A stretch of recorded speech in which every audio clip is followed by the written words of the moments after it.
Seja bem-vindo ao DRN Audiolivros. Se não for inscrito ainda, peço que se inscreva no nosso canal. Acompanhe os nossos audiolivros aí. A gente tem bastante conteúdo. Se você deseja um livro e não tiver no canal ainda, deixa nos comentários aí que eu sempre faço uma lista e tento ir atrás assim que possível.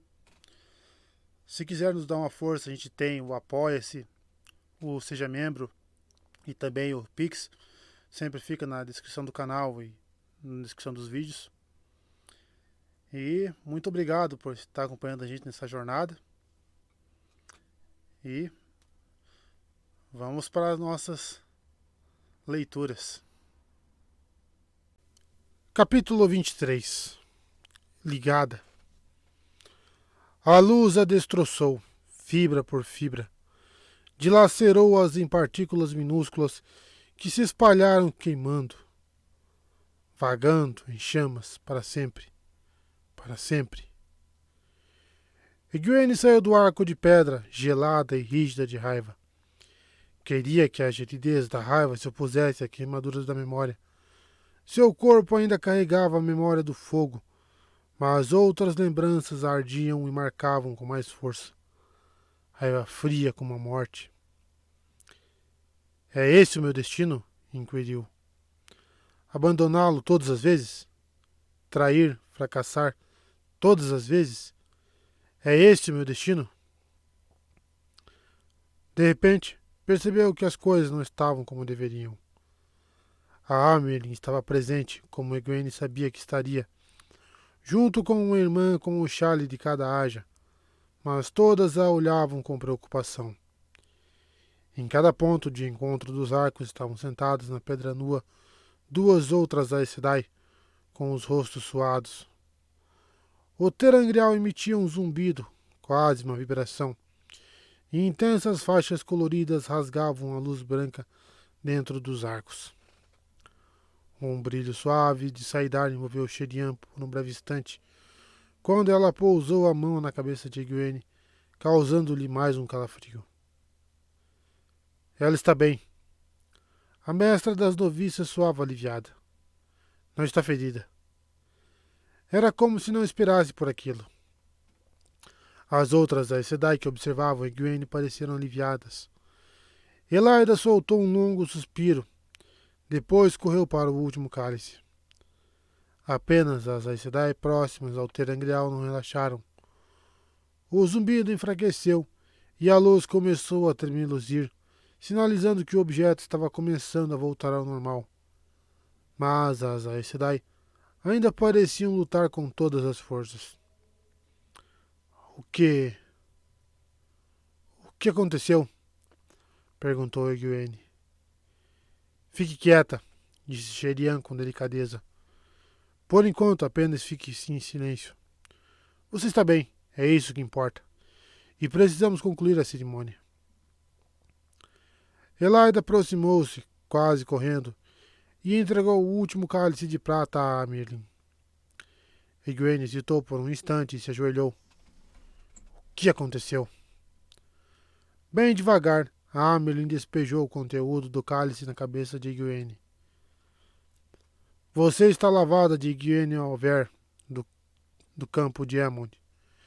Você está lavada de todos os laços que aprendem ao mundo. Você vem a nós lavada de coração e alma. Você é Egwene Alver, aceita da Torre Branca. A última gota respingou nos cabelos da jovem. Você agora está ligada a nós. As últimas palavras pareciam ter um significado especial, apenas entre Egwene e Amerlin. A Amerlin entregou o cálice para uma das outras Aes Sedai e exibiu um anel de ouro na forma de uma serpente mordendo a própria cauda. Egwene tremeu involuntariamente ao erguer a mão esquerda e tremeu outra vez enquanto a Amerlin pôs o anel da grande serpente em seu dedo do meio. Quando se tornasse Aes Sedai, usaria o anel no dedo em que escolhesse, ou não usaria, se fosse preciso esconder quem era. Mas as aceitas usavam a grande serpente apenas no dedo do meio. Impassível, Merlin levantou Egwene. Seja bem-vinda, filha, disse, beijando-lhe a face. Egwene surpreendeu-se com a empolgação que sentiu. Não criança, mas filha. Antes, ela sempre fora chamada de criança. Merlin beijou sua outra face. Bem-vinda. Dando um passo atrás, Merlin analisou com um olhar crítico, mas dirigiu-se a Sherian. Leve-a para se secar e vestir umas roupas. Depois certifique-se de que ela está bem. Certifique-se, entendeu? Eu tenho certeza, mãe. Sherian soou surpresa. A senhora me viu examiná-la. Merlin soltou um grunhido e olhou para o Terangreal. Pretendo descobrir o que deu errado aqui hoje.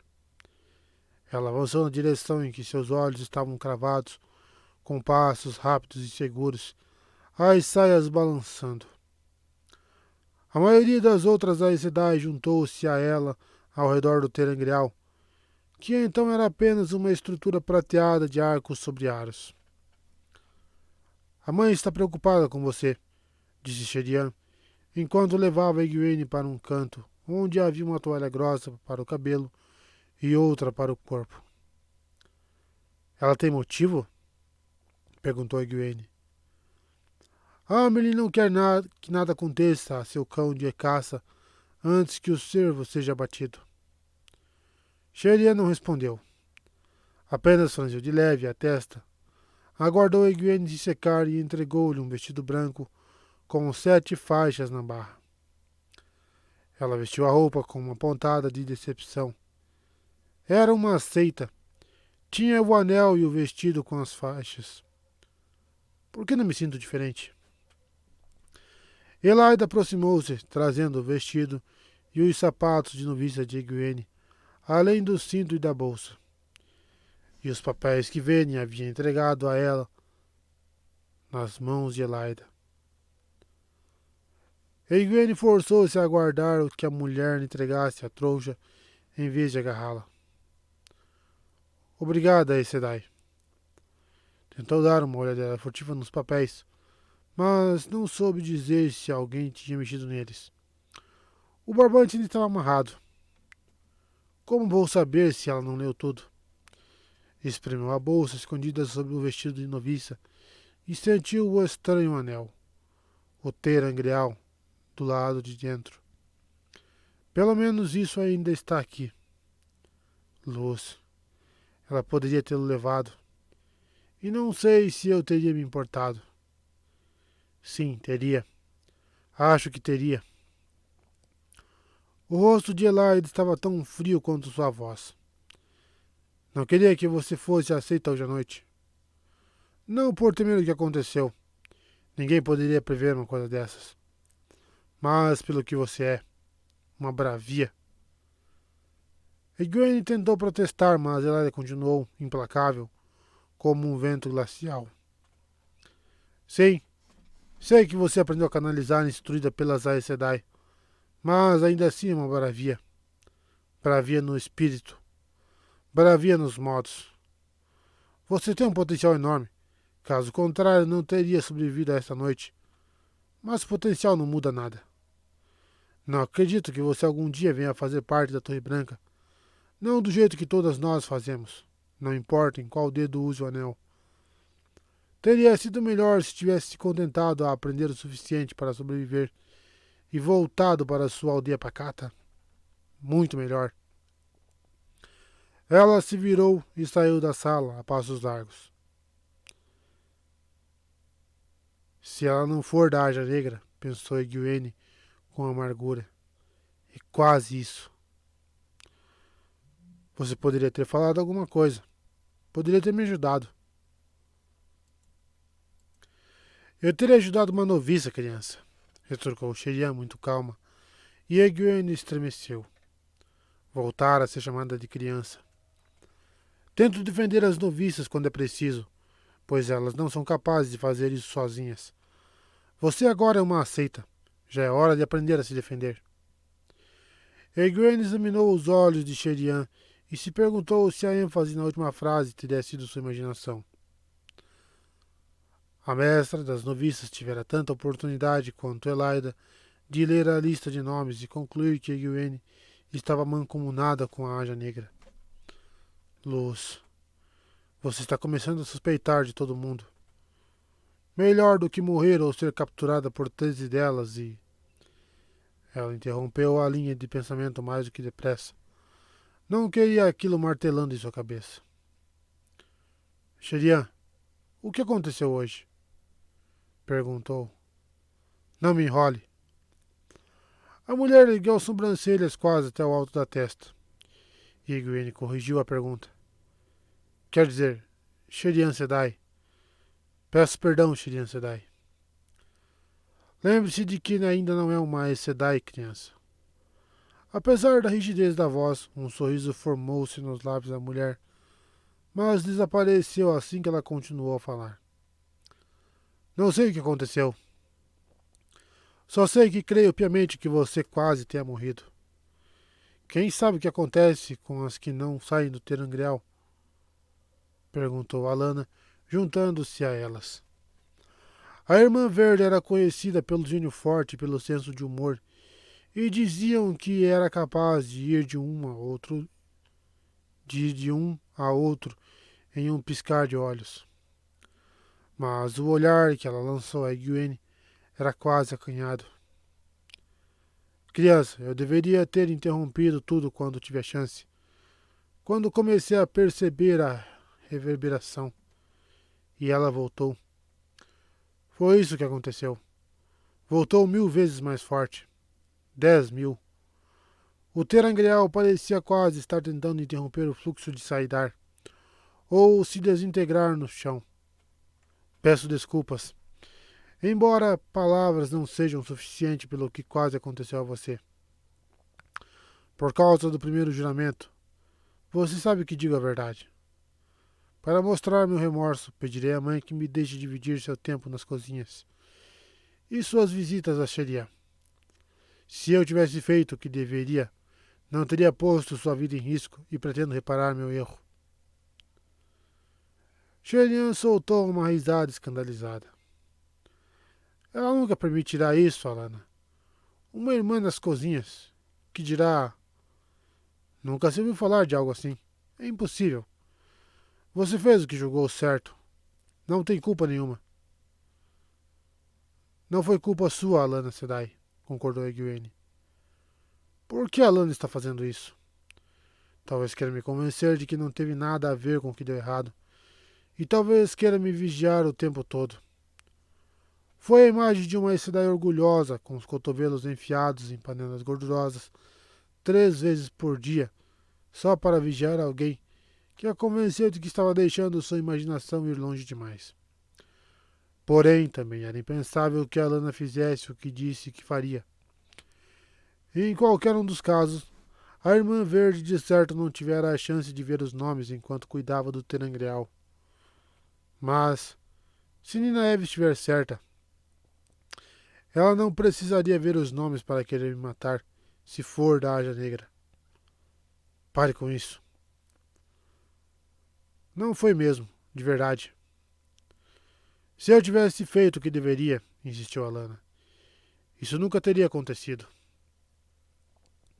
A única vez que vi uma coisa dessas foi há anos, quando tentamos usar, no mesmo recinto, 2 terangreal que talvez estivessem relacionados de alguma forma.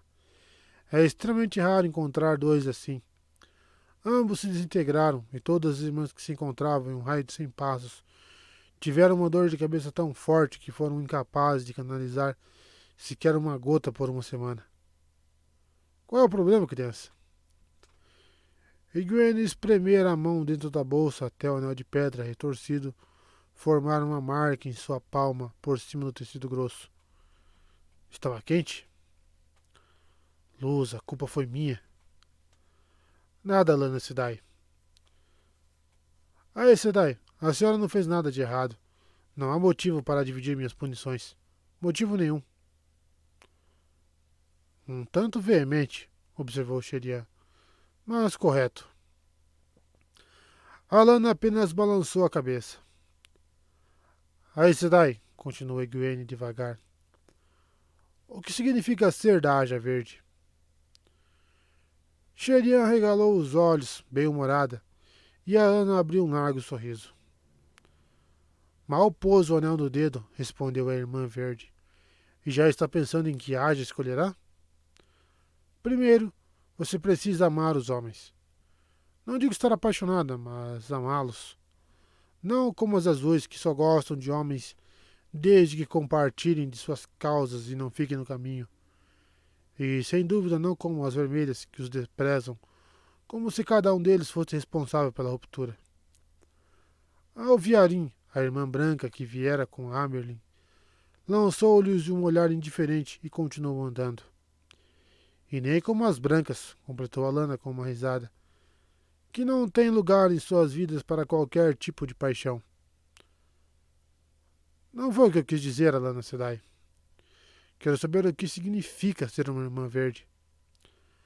Ela não sabia ao certo se Alana entenderia, já que ela mesma não tinha certeza de que compreendia o que queria saber.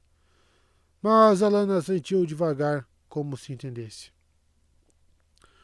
Marrons buscam conhecimentos, azuis se metem em causas, e brancas contemplam as questões da verdade com lógica implacável. Nós fazemos um pouco de tudo isso, é claro. Mas ser uma verde significa estar a postos.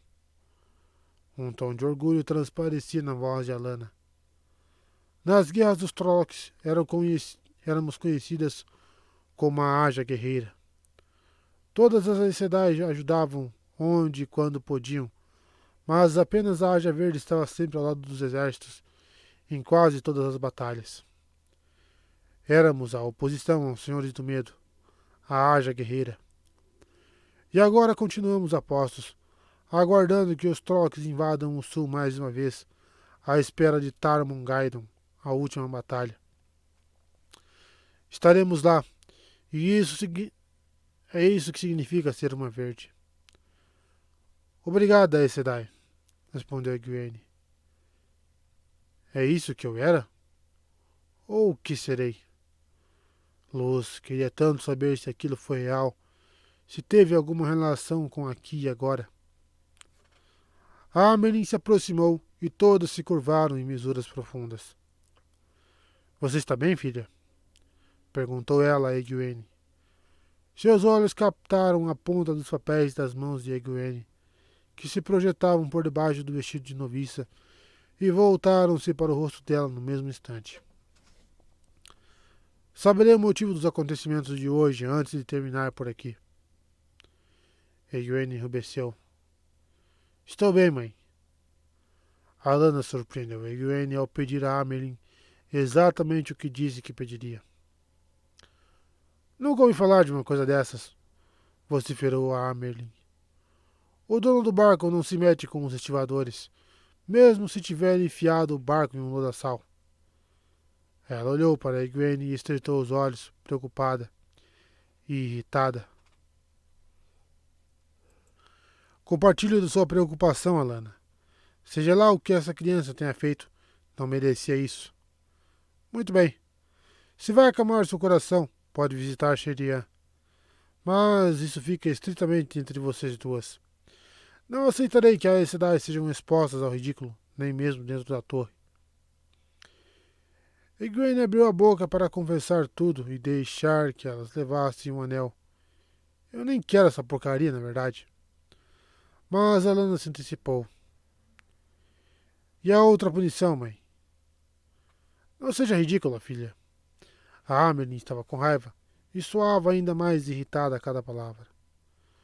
Você seria motivo de chacota, ou então tida como louca. E não pense que isso não iria afetar seu futuro. Histórias assim arrumam um jeito de se espalhar. Ouviríamos falar sobre as Aes Sedai ajudante de cozinha de Tear a Marathon. E isso prejudicaria todas as irmãs. Não. Se precisa se livrar de algum sentimento de culpa e não é capaz de lidar com ele como uma mulher, muito bem. Eu já disse que pode visitar Sherian. Acompanhe-a hoje à noite, quando sair daqui. Assim terá o resto da noite para decidir se isso ajudou em alguma coisa. E amanhã pode começar a investigar o que aconteceu de errado aqui. Sim, mãe. A voz de Alana era perfeitamente neutra. O desejo de confessar morreu dentro de Egwene. A Alana demonstrara apenas um breve lampejo de decepção ao perceber que a Amelin não permitiria que ela se juntasse a Egwene nas cozinhas. Ela não deseja ser punida mais do que qualquer pessoa sensata. Queria apenas uma desculpa para estar na minha companhia. Luz. Ela não poderia ter causado o problema no Terangreal. Fui eu quem fiz aquilo. Será que ela é da Aja Negra? Perdidas em pensamentos, Egwene ouviu um pigarro e depois outro, mais áspero. Apertou os olhos. A Amelin a encarava e, quando falou, pronunciou bem cada palavra. Como parece estar dormindo em pé, criança. Sugiro que vá para a cama. Por um instante, ela dirigiu o olhar aos papéis quase escondidos nas mãos de Egwene. Você tem muito trabalho a fazer amanhã e por muitos outros dias. Encarou Egwene por mais um instante e saiu a passos largos antes que qualquer uma delas pudesse se curvar em reverência. Sherian virou-se para Alana assim que a Amelin saiu do alcance de sua voz. A Aes Sedai Verde fechou a cara e manteve-se em silêncio. Você está louca, Alana? Uma idiota e duplamente idiota se acha que vou pegar leve com você só porque fomos noviças juntas. Por acaso foi tomada pelo dragão para estar... De repente, Sherian se deu conta da presença de Egwene e o alvo da raiva mudou. Eu não ouvi o trono de Amelin mandá-la para a cama aceita. Se sussurrar sequer uma palavra sobre isso, vai desejar que eu tivesse enterrado você em um campo para servir de adubo. Nos veremos amanhã de manhã no meu gabinete, quando o sino soar a primeira hora. Nem um segundo depois. Agora vá. Egwene saiu, a mente em turbilhão. Será que posso confiar em alguém? Na Amelin. Ela nos mandou a caça de 13 ajas negras. E se esqueceu de mencionar que 13 é o número necessário para levar a sombra contra a vontade, uma mulher capaz de canalizar. Em quem posso confiar? Ela não queria ficar sozinha, nem podia aguentar pensar naquilo. Então correu até o alojamento das aceitas, pensando que no dia seguinte ela própria se mudaria para lá. E abriu a porta de Ninaeve um instante depois de bater. Podia confiar nela em relação a tudo. Nela e em Elaine. Ninaeve, porém, estava sentada em uma das duas cadeiras do aposento, com a cabeça de Elaine enterrada em seu colo. Os ombros de Elaine se sacudiam ao som de um choro. O choro suave que vem quando não resta energia para soluços mais profundos. Mas a emoção ainda arde. O rosto de Ninaeve também estava molhado. O anel da grande serpente que brilhava em sua mão ao acariciar os cabelos da filha herdeira era idêntico ao anel na mão de Elaine que agarrava a saia de Ninaeve. A jovem, que chorava baixinho, ergueu o rosto vermelho e inchado, fungando entre os soluços, ao notar a recém-chegada. Eu não posso ser tão horrível, Gwen. Não posso. O acidente com o Terangreal, o temor de que alguém pudesse ter lido os papéis que Velen havia lhe entregado, a suspeita sobre todas as presentes naquela sala, tudo fora terrível, mas servira para distanciá-la de uma forma ríspida e violenta dos acontecimentos dentro do Terangreal. Tinham vindo de fora e tudo mais estava dentro dela. As palavras de Elaine romperam a barreira, e o que estava dentro de Egwene atingiu como se o teto tivesse desabado. Rand, seu marido, e Joia, sua bebê. Rand preso, implorando que ela o matasse. Rand acorrentado e prestes a ser amansado. Antes de se dar conta dos próprios movimentos, estava ajoelhada ao lado de Elaine, e todas as lágrimas que deveriam ter se derramado antes passaram a cair como uma torrente. Não pude ajudá-lo, Nina Eve, soluçou. Simplesmente o larguei lá. A mulher recuou como se atingida por um soco, mas no instante seguinte já abraçava Egwene e Elaine, envolvendo e embalando as duas. Calma, entoou baixinho. Vai melhorar com o tempo. Vai melhorar um pouco. Um dia faremos todas elas pagarem. Calma, calma.